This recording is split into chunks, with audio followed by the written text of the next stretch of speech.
in my own hometown. Stranger.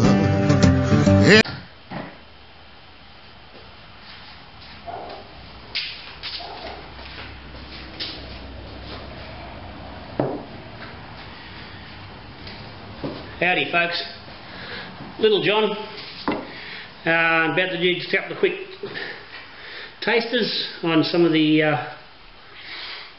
last two sort of beers I've done in a little while. So this is the Wedding Bells Pale Ale and the All Extract Aussie Lager. These are two beers I did for keg fillers for the weekend of the son's wedding, which was 2 weekends ago, coming up on 3 weekends ago, and haven't had a chance to do a taste review on these, so here we are. So Wedding Bells Pale Ale, it's nice and clear, glass is a bit frosty, and the Aussie Lager, just done with extract. Both looking nice and clear, for a nice head. So we'll start with the Pale Ale, the Wedding Bell. So this is just a you can watch the video on the making of this brew, and again this is just a revised, version of my standard pale ale, the Aussie Pale. Nothing new or exciting in this one. Bittered with Pride of Ringwood, Galaxy and Citra through late, right through to Flame Out with a Galaxy dry hop. Day 6, it's only 25 grams, it's not a big dry hop. I think the IB on this one is going to be somewhere around, 32. IBUs, yeah, 32.6. So this is done on the on the Robo Brew. This is my second batch in the Robo Brew, and actually the first just normal beer after the Imperial Porter. So this was bottled. This is off the keg. These are both off the keg. So the keg's original gravity was 1041, brewed, fermented with BRY 97 at 18 degrees, and it's finished up final gravity of 1008. It took 13 days. So the alcohol off the keg is about 4.4%. Golden Promise and lager malt for the base, bit of wheat, a good whack of wheat, dextrose, and some light dry malt just to boost the body a little bit. Step through 54, 64, 72 and 75 before the sparge, 60-minute boil. Cooled with the double cooling coils through the ice. So it's now bottled on the 5th of the 8th, so it's just on 2 months old. It's coming up there, but it's just nice and clear. Pours with a decent head. There's a little bit of earthiness on the nose. Let's get that bit of Pride of Ringwood, and there's some nice notes from the Galaxy and the Citra.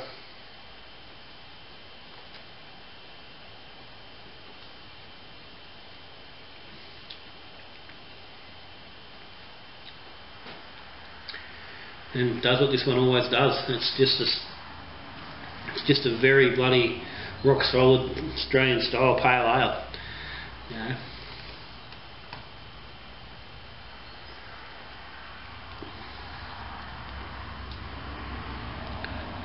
a good level of malt. It's nice, nice dirt from the Pride of Ringwood, just enough that it's there, and there's a touch of that, just a touch of that bitterness there without being overpowering and knock you around. And then there's a good amount of that fruit on the end. A little bit of sour edge from the Citra, and possibly a tad from the Galaxy Dry. So it's got a bit of everything. It starts up front and flows right through to the end, and stays with some nice lingering in your mouth as the hops finish off. And I said, this is I do a variation of this brew all the time, and you know, it always works.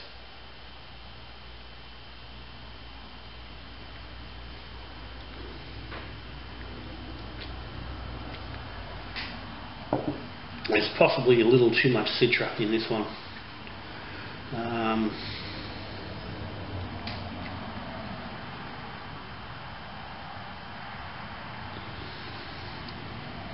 But yeah, very drinkable.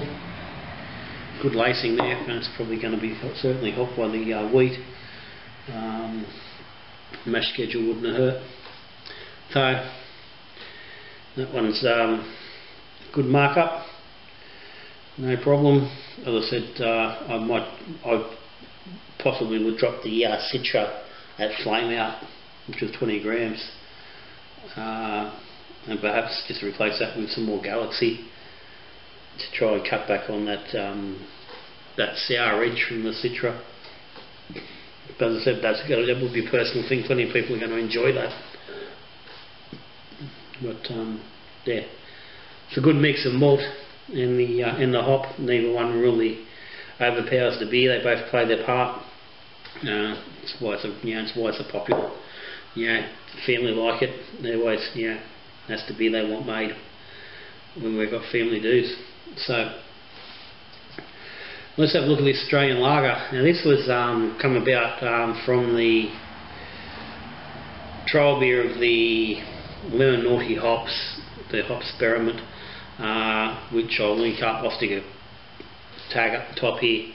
It was originally done just in a 5 litre demi. This is the full batch of that, so it was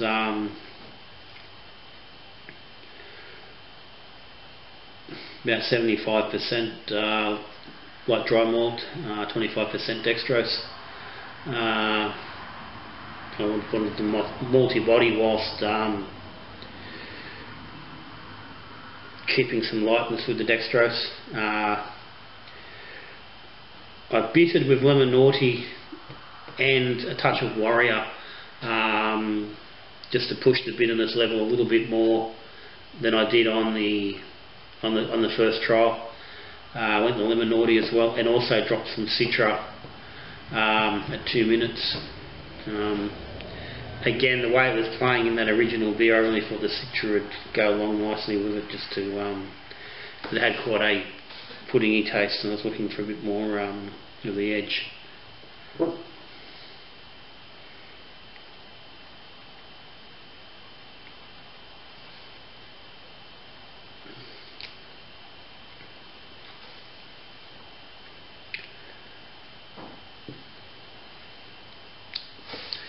No, it's a solid beer. It's not exceptional.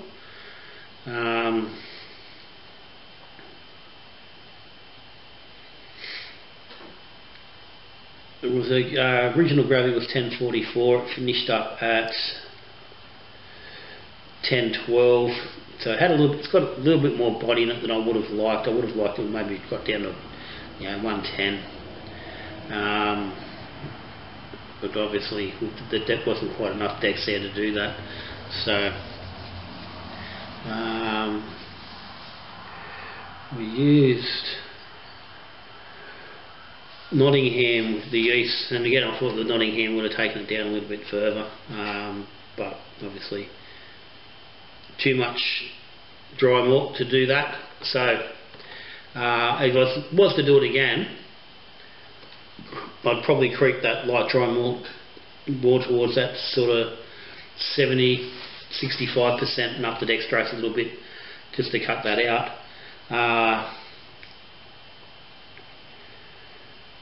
And again, I may drop the Citra a little bit. I don't know if it's necessarily this beer, but I'm not a real big fan of this current batch of Citra. And reality is, it could just be Citra itself. I've only ever used it really fairly moderately up until last half dozen brews, and it does seem to be playing with this soury sort of flavour that I don't particularly like. It's not overpowering, and it's working, and it's working in the beers it's in. But the flavour I'd probably rather sort of push away a little bit. But again, that's a personal thing. But overall, like, the hop presence,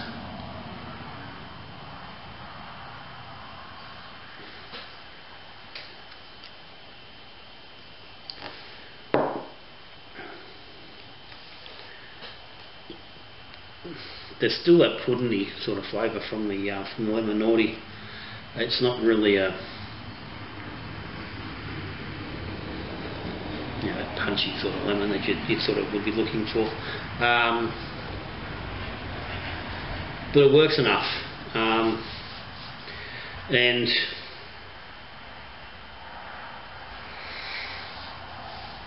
as a new style lager, it works. It's got the characters you're looking for. It's got the malt up front.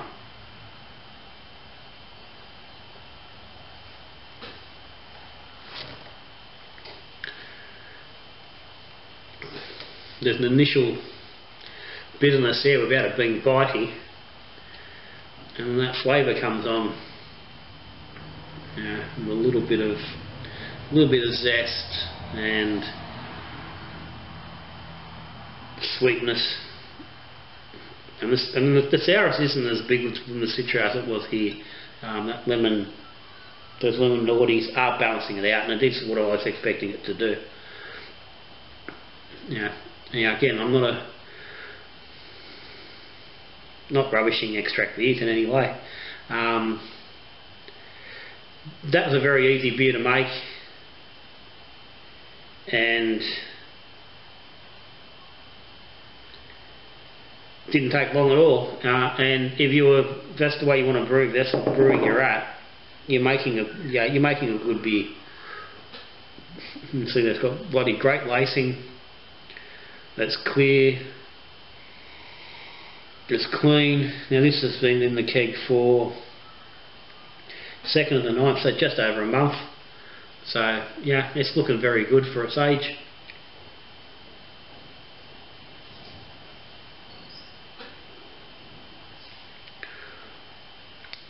Nothing wrong with it. You're not gonna, you're not going to be upset. You could get that in any commercial brewery as a New World lager, and you'd be happy. So if extract's your thing, simple knockout beers, nice Aussie summer beer. Look at that. As I said, I think with that adjustment on the dextrose, just to drop the body down a little bit.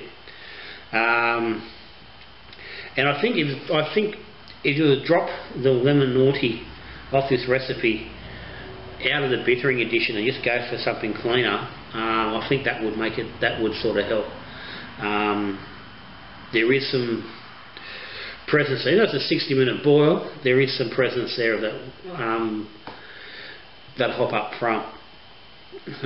If you were to do that beer, as I said, with slight adjustment, 5-10% adjustment on the malt and dextrose, Warrior up front for the bittering, and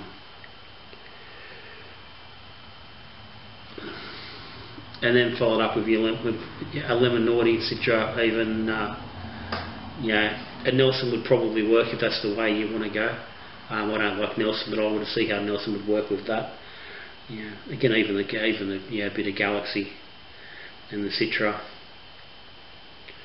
even some summer if you've got any around, bit of some Ella, some Victoria. They're all going to work quite simply in that beer. Anything, even some Topaz. That with Topaz for bittering and or Citra, I think would be a bloody smashing bloody beer. I had intended in getting these two beers into the state comp, but bloody with the wedding, I just really didn't have time to get it organised. So I would like to see how they performed. By the same token, I think particularly this beer will certainly benefit from another month in the keg to let it just really clean up. But overall, those two beers, I'm very happy with both of those.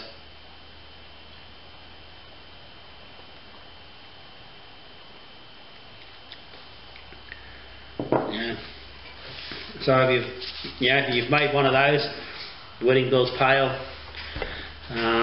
Now I'm not sure, I can't think off the right now whether I've done a video on that actual brew. I'm not sure. If I have, I'll stick a card up so you can link to it. Might just be the original brew on the experiment. But either way,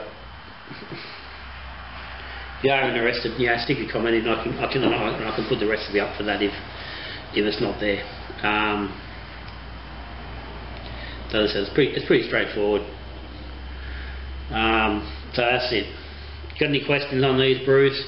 Stick them down below. If you haven't subscribed, hit that button down there in the left corner. Get subscribed so you get notified when there's a new video up. Wedding's done, that bullshit, all that nonsense and garden work and everything's out of the way. We're back to brewing again. Get back on focus and get things happening. So, like I said, any questions or comments, stick them down the bottom. It's always good to hear from you. So, that's me, Little John for the day.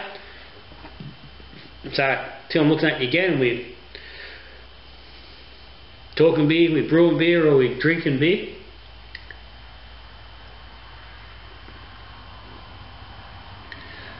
Good brewing.